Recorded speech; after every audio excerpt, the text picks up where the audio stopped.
Imaginez que vous recevez un message comme ça. Message automatisé du support Meta Business. Nous avons reçu plusieurs rapports indiquant que votre compte n'est pas conforme à nos politiques. Pour éviter que votre compte ne soit suspendu pour violation des politiques, vous devez demander une vérification d'identité ici, avec un lien. Et le message poursuit. Si nous ne recevons pas votre demande d'évaluation dans les 24 heures, votre compte peut être définitivement limité. Date d'entrée en vigueur 23 mai 2025. On va débunker ce message. Bien évidemment, quand on a un message comme ça, la première des choses que vous pouviez faire, c'est regarder qui m'envoie ces messages. Bien vrai que le message dit que c'est le support de Meta, la maison de Facebook qui vous envoie ces messages. Mais regardez le nom d'utilisateur d'abord. Et quand on regarde rapidement, je lis Majewska Dobos. J'ai fait une petite recherche sur ce nom-là. Il se trouve que c'est un nom polonais. C'est quelqu'un de Pologne. Donc, Majewska Dobos prétend être Facebook. Et il m'envoie ce message pour dire que mon compte viole leur politique. Et que si je n'envoie pas certaines informations pour confirmer mon identité, dans les 24 heures qui viennent, on va restreindre mon compte. Ok, il a envoyé un lien. On va cliquer sur ce lien-là pour voir qu'est-ce qu'il y a. En fait, cliquer sur un lien comme ça n'est pas le problème. C'est ce que vous allez faire après avoir cliqué le lien qui peut être problématique. Bien, quand on ouvre les liens, on atterrit sur un site. Ce site-là est censé être le support Meta, Facebook Business Help Center. Mais quand vous atterrissez sur un site, la première des choses qu'il faut regarder, c'est pas le contenu de la page d'abord. Il faut déjà vérifier les liens, l'adresse. Regardez la barre d'adresse et regardez attentivement les informations. On voit HTTPS. Donc a priori c'est un site sécurisé et on va se dire que c'est plutôt une bonne nouvelle. Mais c'est là justement le problème.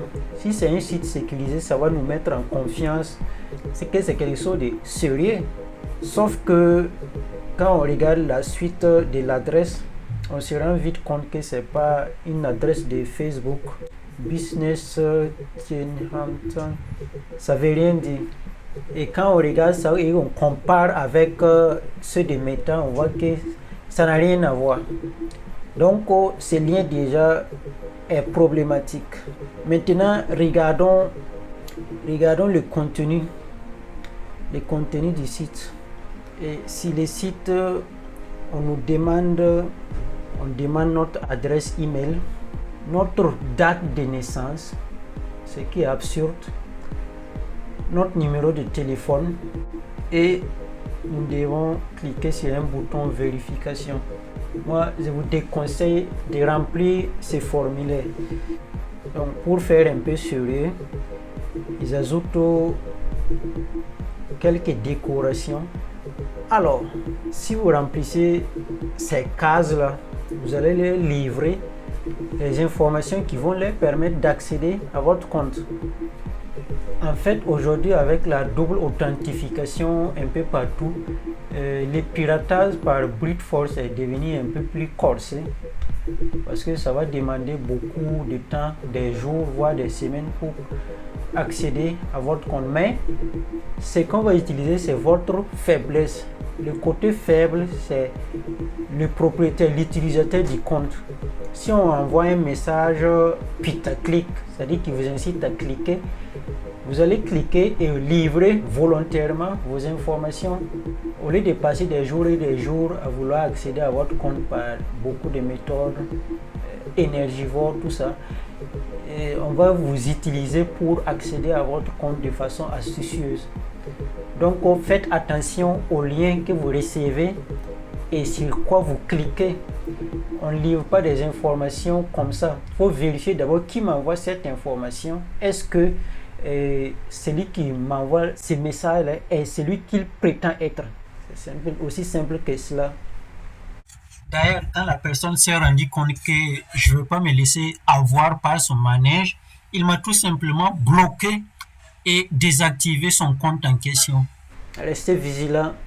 Un cybernéticien pour un monde qui se réinvente.